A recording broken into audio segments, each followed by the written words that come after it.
Kia karakia tātou, well that's a bit loud. Whakataka te hau ki te uru, whakataka te hau ki te tonga, kia mā kina kina ki uta, ki mā taratara ki tai. E he ake ana, te atakura, he tio, he huka, he hauhu, ti hei mauri ona. Morena everyone and welcome to the first Planning, Environment and Parks Committee for 2024. It's good to be back the last few weeks. I think everyone's positive, raring to go for a massive year of things to do. We do have apologies for council, on council business we have Mayor Wayne Brown and Deputy Mayor Simpson. They're absent for the meeting.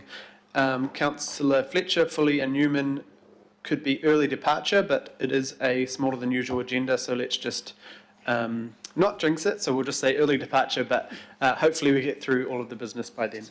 Kia ora. And we have, I don't know if I need to announce who's online. I'll move those, sorry. Second, Deputy Chair Dalton. All those in favour? Don't think I need to announce who's online. We have a number of people online. If you are speaking, I'd prefer cameras on and for the votes as well. I see that Councillor Ferry and Councillor Sayers already have their cameras on. My preference would be, because of some instances last year where where people maybe weren't online, would be cameras on the whole time, but that's up to you. There's nothing in the standing orders that says that, but appreciate camera on as much as possible. Thank you. Right. Mr. Chair, if I could just say... Oh, kia ora, I can't... Oh, kia ora, Councillor Turner. It makes it better for me to leave my camera off and less talking. Okay, sorry, what was that? You'd have to repeat, Councillor Turner. Just that the bandwidth where I live makes it more efficient for all of us if I leave the camera off and less talking. Kia ora, thank you, Ken. Thank you, Councillor Turner. Right. Are there any declarations of interest? No. Confirmation of the minutes. Can I have a mover? Deputy Chair Dalton. Any questions? Comment? All those in favour? Aye. Any opposed? No. Thank you. Right. We go straight on to petitions. We have Owen with Keep Whangaparoa's Green Spaces petition. Would you like to come up to the... You're just coming up on your own. Sorry, I didn't know. Nigel, sorry. If you just want to introduce yourselves, you've got 5 minutes. The button on the right, just turn that on and off when you're speaking. We'll ding you with 30 seconds to go. Okay, thank you. So, Owen Patterson, I'm the Secretary of the Keep Whangaparoa Green Spaces Society, and Nigel Vary is our President. Thank you for the opportunity to present our petition today. The petition was organised by, I'll refer to it as KWGS as I go through, back in July last year when the owner of the Gulf Harbour Country Club, Greg Oliver, closed the golf course and country club operations without notice. KWGS is petitioning Council as encumbrancee to uphold the 999-year encumbrance on the golf course land that prevents it being turned into housing. The petition gained 4,600 signatures in just 4 weeks and has been followed by 2 public meetings, both standing room only events with close to 400 people attending each time. So what is this all about? When Oliver purchased the club in July 21, warning bells rang in the community on Whangaparoa Peninsula. KWGS was incorporated in October 21 as it was immediately evident that Oliver had no intention of developing and nurturing the golf course. Despite his rhetoric, intensing housing development on the golf course land was, in our view, clearly always his goal. Oliver, currently banned by the Companies Office from directing or managing any company in New Zealand, is a property developer with a checkered past. KWGS began researching the planning history of Gulf Harbour and building relationships and raising awareness of the threat to Gulf Harbour within council, the business community and the wider community. Following the closure of the golf course in July last year, KWGS has evolved into a well-resourced, well-funded professional organisation. We have 250 members, 1,250 subscribers to our active Facebook page. We now have expertise in legal, planning, environment, communications and golf with wide-reaching contacts and support. The issue at stake here is not just about a golf course. It's about the vision for Gulf Harbour set out in the Rodney District Council Plan Change 26 back in '95 of a planned integrated community around a world-class marina and golf course. It is about the people who have made Gulf Harbour their home and invested their life savings into a lifestyle and property protected by a 999-year encumbrance. It's about the vision of council and the developers to create something special, an asset for Auckland and a focal point for visitors to our city. Gulf Harbour was not just another housing development, it was a visionary concept combining high-density housing offset by the 90 hectares of golf course land, and that is why the golf course land was protected by the encumbrance. So we're seeking council support. There are still approximately 1,000 dwellings already zoned for future development in Gulf Harbour and yet to be built. These include everything from apartments to townhouses, small lot single dwellings, and some larger lot single dwellings. Although the zoning is already in place, the owners of undeveloped land are in limbo while they await certainty as to the future of the golf course. And to be clear, KWGS is not against the housing opportunities already zoned, even though we are very concerned about the infrastructure capacity of Gulf Harbour and the Eastern Peninsula to handle a further 1,000 dwellings. The 10-kilometre stretch of road, one way in and out from Gulf Harbour to Whangaparoa town, where Penlink begins, is already a major problem with no cost-effective fix. And Penlink, of course, does not address this particular issue. We know there are golfing interests ready to take over the golf course and who are both capable and determined to operate it profitably. Oliver's rhetoric that the golf club is unable to be operated profitably is respectfully nonsense. The owners of undeveloped zoned residential land and the community in general desperately need and seek from the council confidence in the continued maintenance and integrity of the 999-year encumbrance on the golf course land. Council must not back away from its responsibility to the thousands of people who have relied on the encumbrance by allowing one person to pursue an entirely improper purpose for purely personal gain to the detriment of the Gulf Harbour community, Auckland City, and indeed New Zealand. Thank you.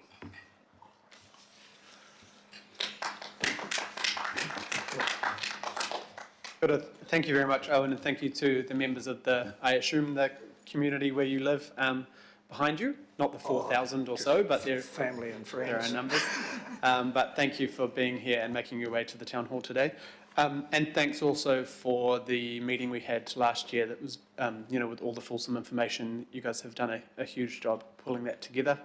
And just want you to know that Councillor Dalton and I, as Deputy Chair, have had a full briefing from staff on all the background as well, just for our own knowledge. We don't have decision-making at the moment for anything that's coming forward, and we know that the currently the process is still underway. We haven't had an update on notification and things like that yet, but we have given our feedback so far. Right, so on a petition we don't have debate, but we do have, I will allow the two Albany ward councillors to speak, to ask a question of you both, and they will also move and second the petition. And we have all the signatures, the online petition already, so there isn't a box to hand over, but kia ora. Councillor Watson first and then Councillor Walker. Thank you very much, Mr Chair, and for that guidance. I guess just firstly reiterate your thanks to Owen and Nigel, the KWGS personnel that are here today, because not only do they speak on behalf of the society and the affected neighbourhood, they do in fact speak for the better part of Whangaproa Peninsula. This is an issue for the entire peninsula, and they are basically leading the charge on behalf of the community. So my question, Mr Chair, really goes to, and staying away from any measures that might compromise our future position, really goes to the planning history prior and the current planning situation. So I just wonder, Owen, if you could please just explain a little bit more detail the extremely high density that was permitted back in the mid-2000s. That was quite unusual for not just for Rodney, indeed for the North Shore at that time, a very high level of density that was permitted.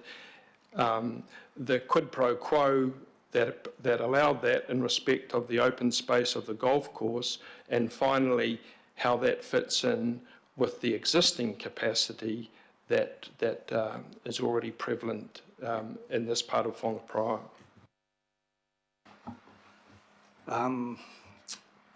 There's quite a bit to unpack there. When the Singaporean group came in to develop Gulf Harbour from farmland, the original thinking in Rodney District Council was common practice would have been a blanket, if you like, of roughly 600 square metre sections with housing covering the whole lot. And that would have catered for just under 3,000 dwellings.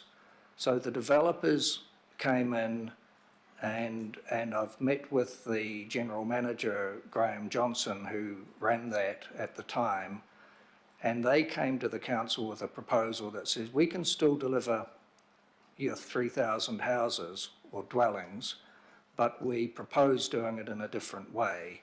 And basically at the time, and that was around higher density around the marina with the apartment blocks, higher density in between the golf course as it flowed around Gulf Harbour. And so the council adopted wording to the effect that there will be no high density development in Gulf Harbour until such a time. Firstly, they said the golf course land will be open space in perpetuity, and there will be no high density development until such a time that the golf course land as open space in perpetuity is protected by some form of covenant. The interesting thing, so the covenant was finally signed in 2006, and that was at a time when the then owner was looking to develop some of the land, and was reminded about these obligations. The other interesting thing is as we transitioned in 2016 to the unitary plan, there was a review of precincts done, and the planning people in Auckland Council at the time recommended that the Gulf Harbour precinct be retained because of its special nature. The council at the time decided they didn't need to retain that precinct, and because they said essentially the development is complete.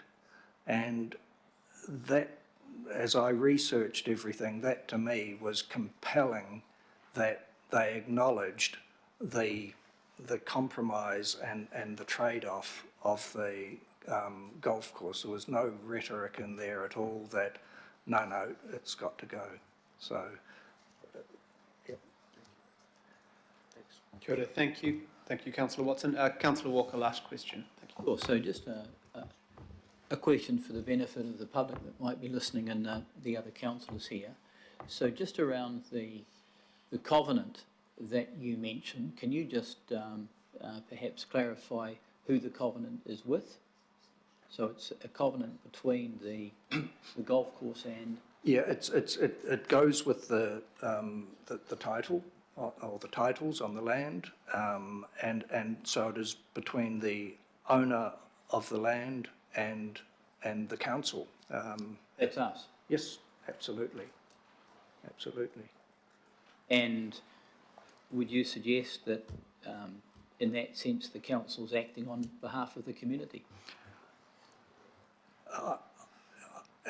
Well, absolutely, absolutely acting on behalf of the community. And I would suggest at the time that it was signed, a lot of the development had still to take place. It had all been planned out, all the high density, smaller lots had all been planned out, but the community hadn't really been established at that time. So as people bought into that community, they relied on that encumbrance. We've only been there 3 years, and the first question you ask is, what about if they built on apartments in front of us? And the answer was no. There's an encumbrance on the land. I took legal view on it, but people have relied on that encumbrance. There's no doubt about it. Thank you. Thank you very much. Yes, that's the advice we've had too, that the encumbrance, as far as we know, would be, any decision on change would be up to the council. But just to be clear for everyone here, there is no application for resource consent, plan change or removal of the encumbrance. But we cannot speak about those things or give opinions because we may be a decision maker in any future decisions on that. So the other thing we have asked is just for our regulatory team to keep an eye on the controls we may have around sanitary and other conditions. I know that the community is pretty upset about the state of the course and the grass and potential for rodents and things, so we will keep an eye on that and put what controls we legally can in place as and if those things arise. Sorry. Good. Thank you. Right, we've got a mover and a seconder for that. We have your petition. Thank you again for coming in. All those in favour? Aye. Any opposed? No? Cool. Thank you very much. Kia ora. Right, next up we have public forum. We've had one request which has been accepted. The Onehunga Enhancement Society, Manukau Harbour Restoration Society. We have Jim Jackson. I think you're presenting on your own. Kia ora, Jim, thank you. The button is on the right there. Yes, we'll just have the same again, 5 minutes, and then there'll be questions afterwards. Thank you. Yes, thank you, and good morning, everyone. Appreciate the opportunity to be here and speaking today. So basically, I'm speaking on behalf of the Manukau Harbour Restoration Society and the Tow Society, but effectively, the harbour has a serious problem with management process, which currently doesn't exist, okay? So if we just go to the next slide up there, you'll see a whole range of issues that, and this is me collecting information from a whole range of people. So safe swimming is the most important prerequisite. We currently have people getting sick, suffering from vomiting and diarrhoea after swimming, wakeboarding in the harbour, and also eye infections in the vicinity of Glenbrook Beach, Clark's Beach and the Taiheke River. And when you go to Watercare and you say, well, what are we doing about this? Well, effectively that's not their job, and they do not test for E. coli or E. coli. So we have, there's definitely a problem there. And of course, we currently have a hearing process going on where they're seeking to put more treated wastewater to the harbour. And I guess a decision in 6 weeks' time, we may see an answer to that. We have a whole range of things, runoff, sediment, pesticides, pollutions coming down the Taiheke River from the back of Pukekohe, and there's some issues associated with that. And then we don't have any safe 24/7 boat ramps or wharves in the harbour for public use. The one and only Hunga had a lot to do with that. Effectively, it gets clogged up with sediment continuously. You go about setting up, I have consent at the moment to build a wharf at Clark's Beach, and that has been a really arduous process. I wouldn't wish it on anyone. How you get there. So it comes back, you talk to council officers, particularly around the planning department, and the people that I'm dealing with have no appreciation of marine things. I mean, I recall a while ago there was two ladies who spent probably 12,000 of my hard-earned dollars, that had no idea between a pile mooring and a swing mooring, and each you are trying to convince them I was trying to do something for the local community. It just became too hard. There's no access to the Port of Onehunga. Basically, I've dealt with Ports of Auckland over 10 years, and I've now, since Eki Panuku have purchased that, again, the inference is it's ours, you're not going to use it, which is so disappointing. We have a problem with Auckland Transport's Harbour Master. I'll come to that in a minute, I'll show you some photos of that, what's been going on. So really, at the end of the day, cliff faces falling in, the list goes on, and no one cares. And I guess we're not going to change this overnight, but we've got to start somewhere to bring about change. We go to the next slide, thanks. So just looking at those, you've got the heads out there. It's a really beautiful place once you leave Onehunga, by the way. And that's the Waiuku wharf that was many years ago. That was how you serviced between the two communities. But you start looking at that river where at Waiuku that is totally clogged up now with sediment as a result of inappropriate reclamations. Go to the next one, thanks. So there's the general aspect of the harbour. It's the second largest harbour in New Zealand. Unfortunately, it's not looked after properly. Next one is, this is just a typical problem. We have navigation markers that are non-existent in the harbour. They're on the charts, but they don't exist. That there is a marker off Clark's Beach, and it's been laying in the water probably for over a year now. And at one stage, the green light was going underwater, okay? You speak to the harbour master, and he said, that's not our problem. And, well, whose is it? He said, it's Coast Guard. Well, that's not their problem. And then, of course, between Cornwallis and Onehunga, that's controlled by Eki Panuku now, the navigation light, and they're reasonably good order. Then we have the ones going up to the LPG terminal. There's one's missing there, and that's done by the LPG company. And the ones going to Waiuku, no one looks after them. So who is responsible? So go to the next one. Is basically this is an isolated danger mark that's off the Clark's Beach Yacht Club. It's a large rock down there. There's a whole backstory, I really won't go into it now, but basically it was found floating around the harbour, and I gave it back to the harbour master, okay? And he had no idea where it was, and then the new one they put in was put in the wrong place, and then a big tide came through and it swept it away. Next one. Port of Onehunga. I mean, in my lifetime, that there used to be, I grew up in Onehunga, by the way. I learned to sail in Onehunga. It's taken me a whole range of places. Look at the amount of material.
It's last year's. Oh, okay, yeah, can't hear Richard.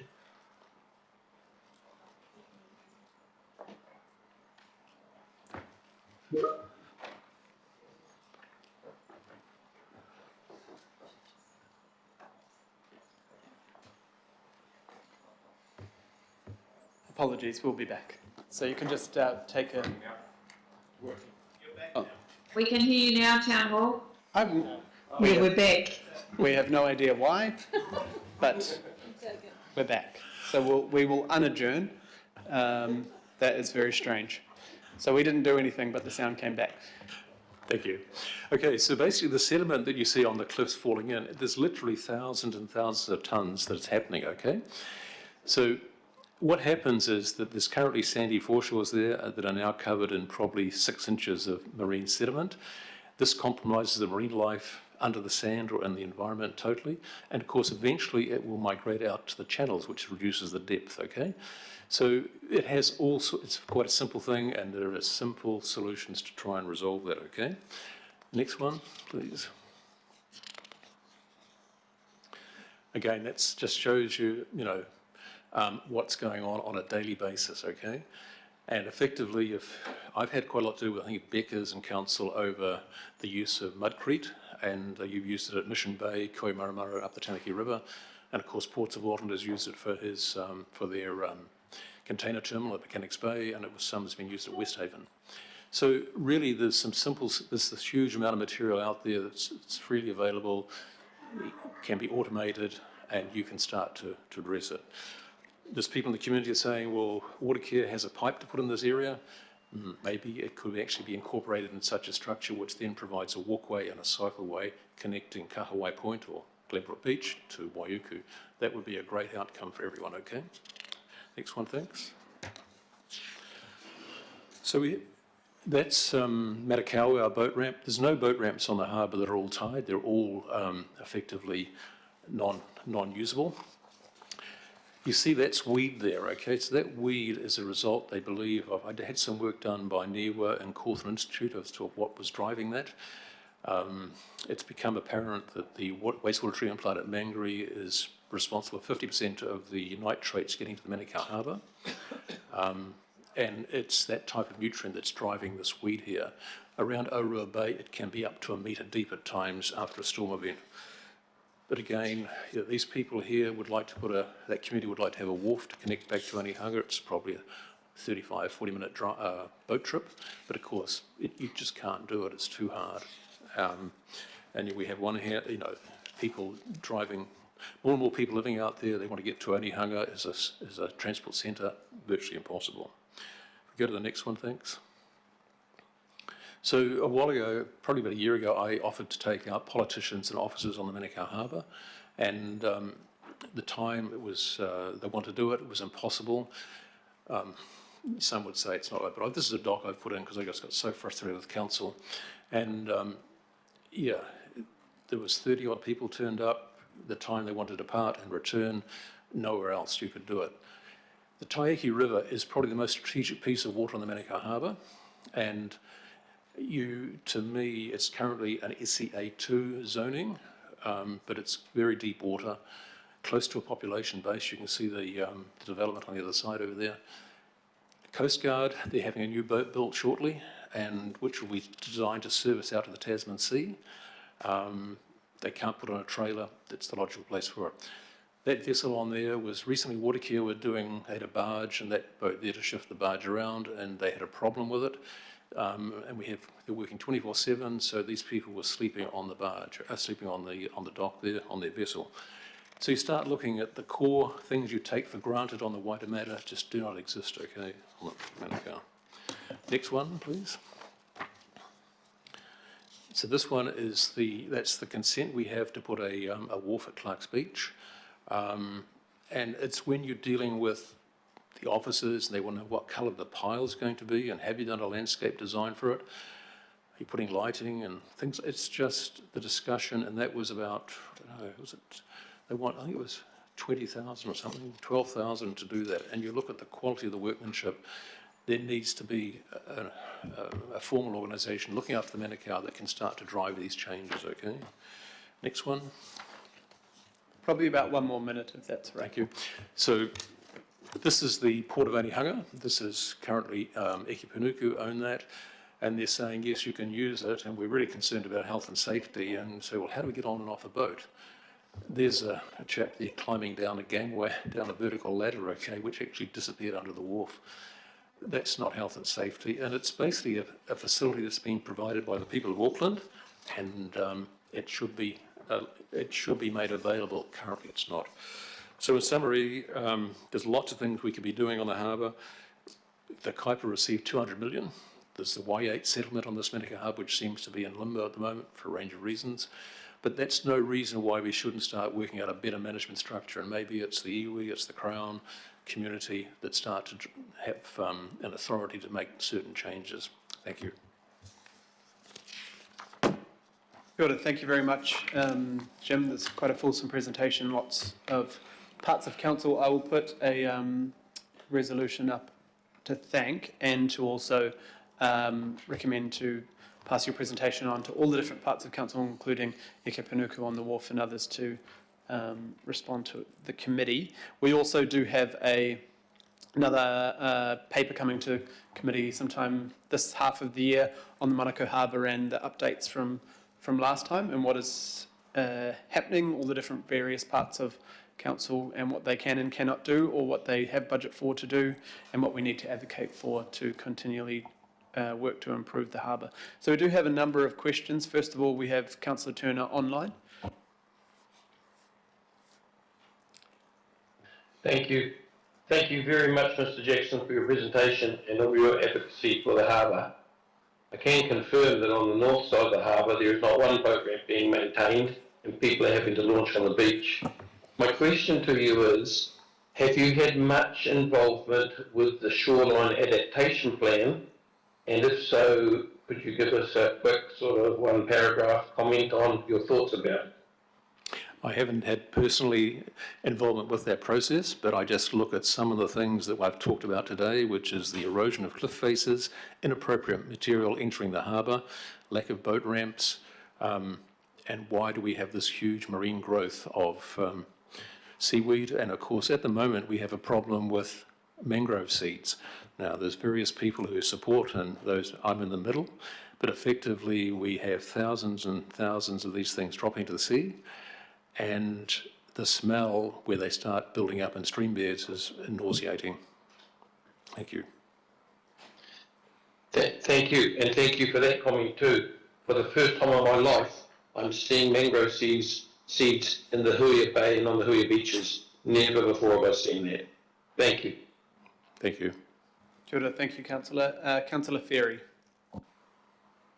Kia ora. Thanks, Jim, for your presentation, and apologies, I did miss a little bit of it, so you may have answered my question when we had no audio. So my query was around the Manukau Harbour Forum, the joint committee of the local boards who all about the Manukau, working together on advocacy, obviously have relatively limited budget. What's your interaction with them? And I guess a request too to the chair that when the Manukau issues come back to us, that we hear from them as well. I think that would be a useful conversation. But Jim, how's that relationship going? And how can we at governing body support it? Because it sits at local board level, which is probably where it should sit, but it seems to me it's missing a bit of regional grunt, that forum. And I know in the past they've approached governing body to potentially put reps on it or whatever. So what's your view on how we could strengthen that? Thank you. So I've dealt with the Manukau Harbour Forum since its inception, probably 10 years ago. And I guess in that time I've dealt with chairs of that. I think they're all frustrated. They don't have the authority or the expenditure they'd like to do and start a change process, so that hasn't worked to date. And then you start looking at where we go to from here, and I think there should be a much more robust process for making positive changes to the harbour, okay? So looking at the Manukau Harbour Forum, people come and go. I think they have people on a rotating membership, and every 3 years we see a change in leadership. There's not the continuity it should be there. There should be a CEO who reports to them of such entity, okay, and then that shall start to make a change. Thanks for that. I'll just note some local boards do rotate their representation, but some have kept it constant. I know the current chair, John Turner, was chair last term as well, but take your point that it needs to be taken seriously. Thank you. Thank you. Kia ora, Councillor, and yes, definitely keen to engage with the Manukau Harbour Forum early in this part of the year, and definitely when an item comes back to council. The other thing we did investigate last term, it is complex because I think there is an assumption that we can have what the kaipara or hauraki do, but the kaipara was post settlement and quite a different situation there, and the hauraki golfers legislation too. We've got this different model with Manukau, so where the governing body is actually the decision makers, the Manukau Harbour Forum's advocacy, but how we can bleed those two together, I think, would be something I'm keen to figure out how we do. So kia ora. Thank you. We've got 4 more questions. We've got Councillor Watson, Bartley, Councillor Lee, and Member Ashby, just so you know, in that order. Councillor Watson. Great presentation, Jim. Really, really good. Just a question to you about Port of Onehunga. Like a lot of people, you drive by, you look over, you wonder what's going on there. I did get off it a couple of days ago, and it was just full of people walking along that lovely new bridge and then just stopping at the end. As it stands, no one's allowed on the port itself, and there's no real plans or vision for how it could be opened up a bit more like, down there where it's, money's no object and there's thousands of people. Okay, so that's a pretty interesting question. Basically, the Port of Onehunga, I've dealt with ports of Auckland for, as I said before, 10 years, made no traction whatsoever. It's owned now by Eki Panuku, and I guess the same thing applies. Someone said to me, that's ours, you're not going to use it. My background is that at one stage they were going to put apartments on there, and that was, I can tell you now, it's never going to happen. A storm event in 1996, there was water just about over the top of the wharf. It's got some structural component problems, and now they've actually abandoned that, which has to be the right thing to do. I mean, it was just so wrong. This should be the most important piece of a transport hub on the Manukau Harbour, and it shouldn't have apartments on it.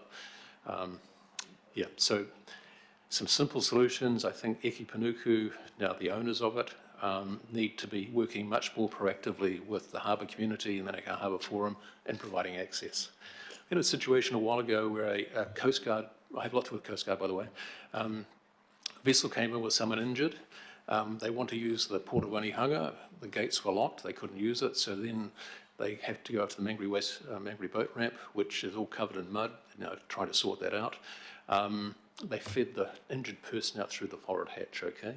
I mean, the second largest harbour in New Zealand, and you're doing things like that, is just so wrong, okay? So I think at the end of the day is that we have to have acknowledgement that it's a facility, it's a public facility, it's paid for by people of Auckland. It should be opened up in a sensible manner. Virtually no bit. I think at the moment it's about 3 vessels there, and it's all to do with the tuna season coming down the coast. But the rest of the year, it doesn't happen, okay? There's nothing there. Thank you. Thank you, Councillor. Councillor Bartley. Thank you, Chair. Thank you, Jim. I think you've really highlighted that the strong need for some kind of governance body just for the Manukau Harbour, given all the operational issues that you've raised. Where do you take it? Do you take it to the local board? There's also Mana Whenua, the Manukau Harbour Forum, Eki Panuku, council officers, Healthy Waters, Water Care. So I think you made your point very clearly and appreciate you doing that. My question is around this government looks like it could bring in the East-West link. Since you're on the ground, you know the Manukau Harbour, you know Onehunga, that side very, very well. What do you think the impact is going to be on the environment there? With the East-West link? Yeah, so that's something that's is going to be back on the table. I understand this process going on at the moment. I support the concept of the East-West link in principle, but how NZTA was going to reconfigure Onehunga, I had some issues with that, okay?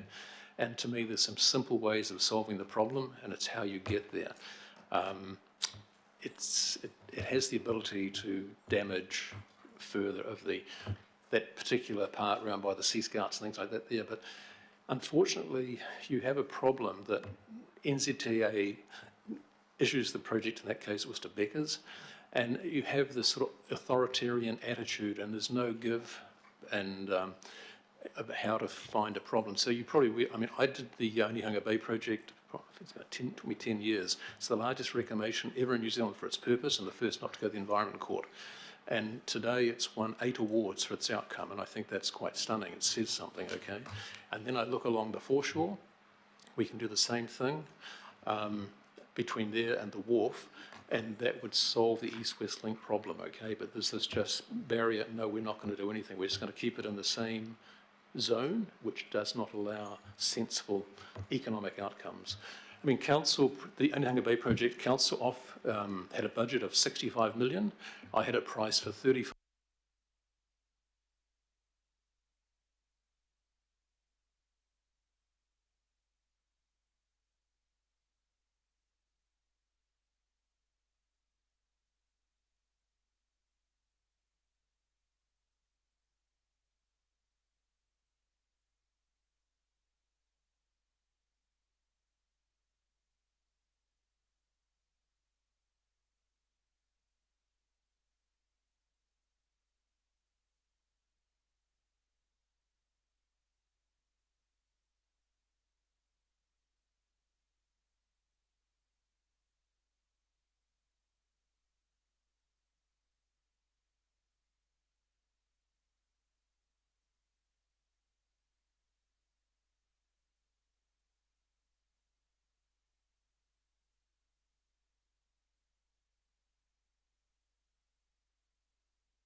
About the health of the harbour and how you manage it better. Unfortunately, those people should be at the table. Some years ago, I brought out the recently retired CEO of the Chesapeake Bay Environmental Protection Agency, Rich Patuka, his name was, and he spoke at the water conference, and I took him around the harbour and showed him what was going on. And the comment he made is that you need to have, I think the catchment was 18 million people around Chesapeake Bay. You said you just make the tent bigger and bigger to encapsulate those people, okay? Because they had fishermen, farmers, residential properties, things like that. And that's when you start to make real progress. When you exclude people and they get ignored, that's when you have the adversarial process, which, I mean, with the Onehunga Bay project that I did, I mean, there was huge support, but it just didn't happen overnight. I had a few people opposing it. But you look today and think that was a fantastic outcome. How do we do that again? And it's bring everybody together, okay? That's the thing that seems to be lacking in the process at the moment. The second part to my question relates to the perception that somehow the Manukau Harbour is not as dangerous as it is. And one of the concerns that I've got is that there is not that widespread awareness because it looks somewhat flatter than the Hauraki Gulf at times. In terms of fatalities and accidents, it seems imperative to me that we need the infrastructure on the harbour to be able to address some of these health and safety issues. Do you want to speak to that further? Yes, so basically the Coast Guard, I said before, we're getting a new vessel built. It's due sometime next year, I believe. One of the things you put in, there's going to be a large wind farm that's going through a process at the moment off the west coast of the Tasman Sea, and that is going to require support vessels and things like that, so that's part of the process. You start looking at what you've been talking about regarding the harbour.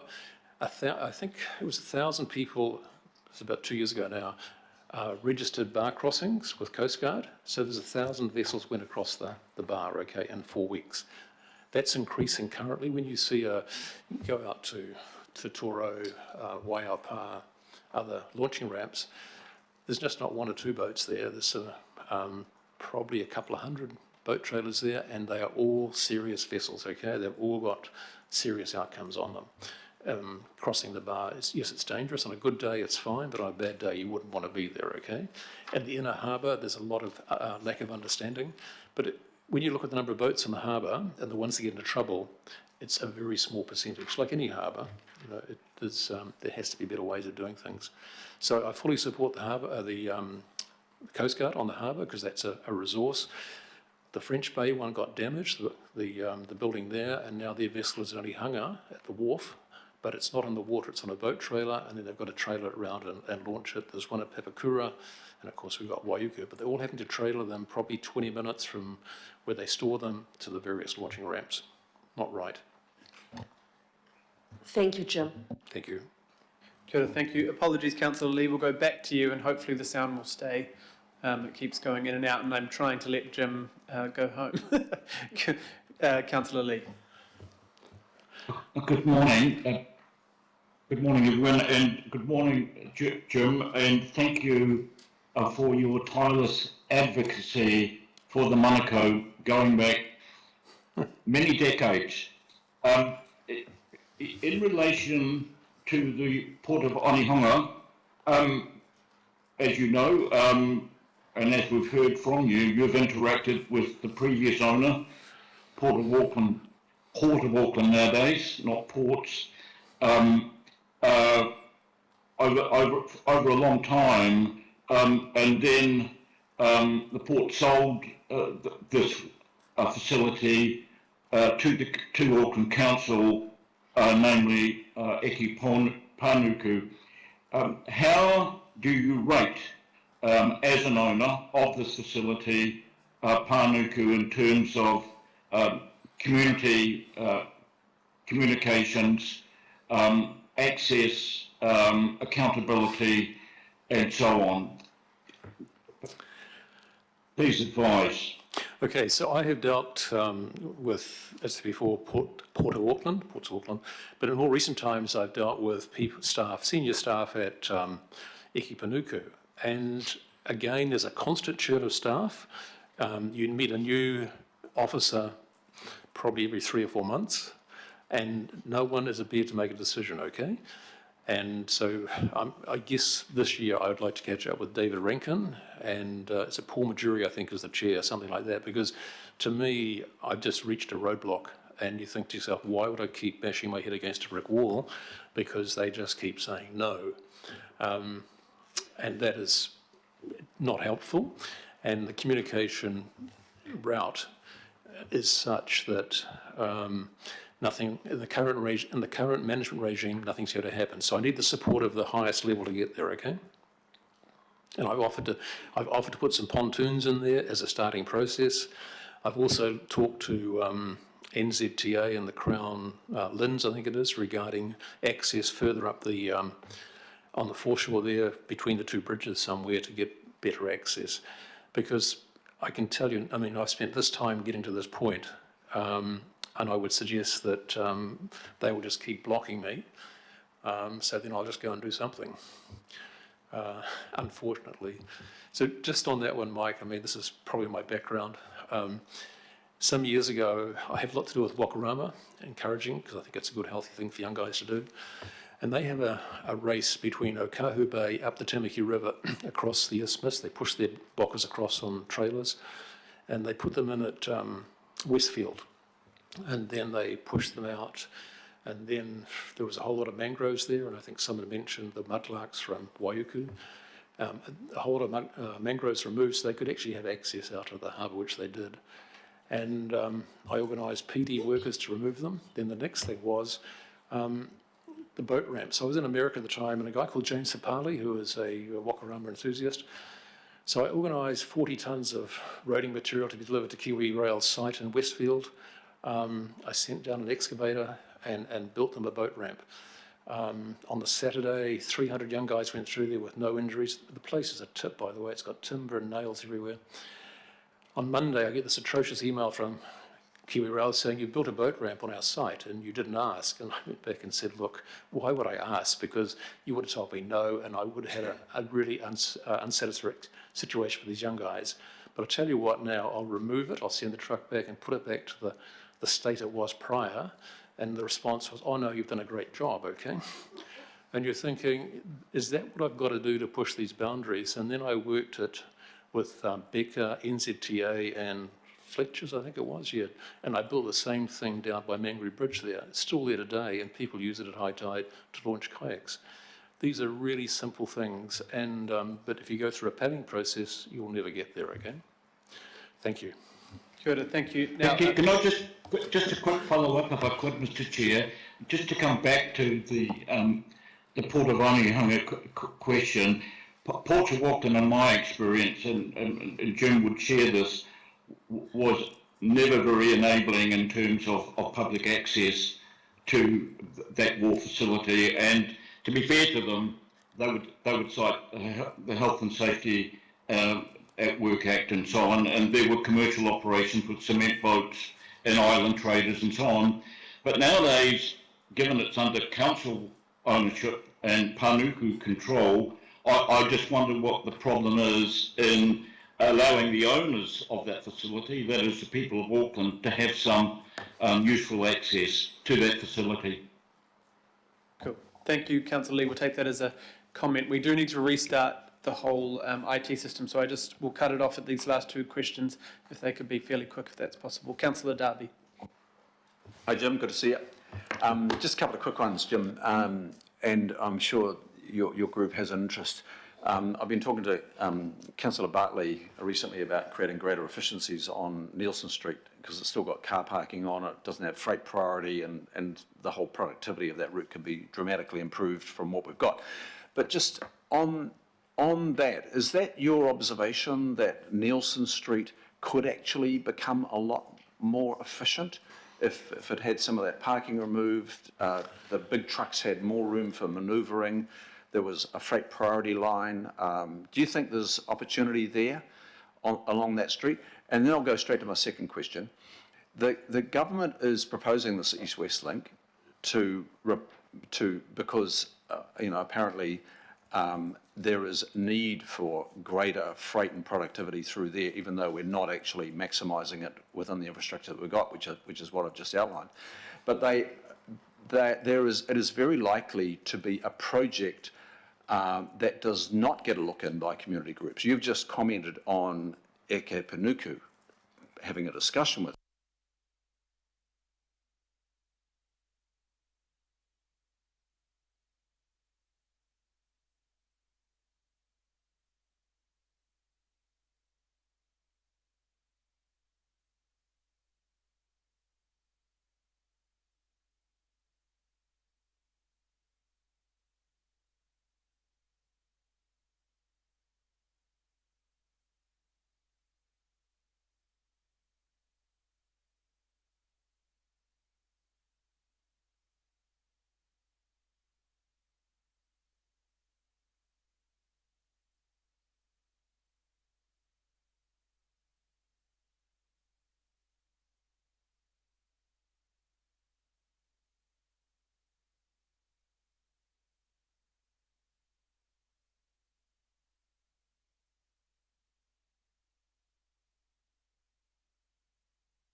And if you take the Onehunga Bay project, there was a lot of pushback to the start with because it was going to be probably the largest reclamation of its type in New Zealand. But eventually, some of the opponents came around, okay, and had full support for it. But again, it's that communication thing. You've got to start working with people, hearing various sides. I don't think I'm a delinquent when it comes to environmental outcomes. I want to see the best, okay? And with Ngāti Te Ara, I get on well with them, okay? And you know, we're all, I think Dame Nanako, she was totally opposed to putting more treated wastewater in the harbour, and which I fully support, okay? So how do we actually start working together and breaking down some of those barriers, okay? Carl was going to come with me today, but just the commitments, he couldn't get here, okay? So that probably also indicates something. Kapai, thank you. Kia ora, thank you, Councillor, and thank you, Jim. We can tell that the sound has started again and off again. We thought it was going to be a very straightforward, quick meeting, and that has not been the case. Apologies. So thank you, Jim, I think Councillor Bartley, would you like to move? Councillor Fletcher would like to second. We're thanking you here, but also forwarding the presentation and information on, and we'll definitely be catching up with you again, no doubt. Jim, lots of information there for us to address. Right, all those in favour? Any opposed? All good? Aye. Right, so we will come back at 11:15. Hopefully it's sorted by then. We will just take that break, and yes, it's very frustrating. Apologies to everyone.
Test, test.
Is the okay, that's working. Can anyone online hear me now? Yes, we can hear you. Yes. Okay. Right. Yes, thanks, Chair. It feels like it's going to keep cutting out, so let's just do things quickly, hopefully. We do just have two brief updates. This is outside of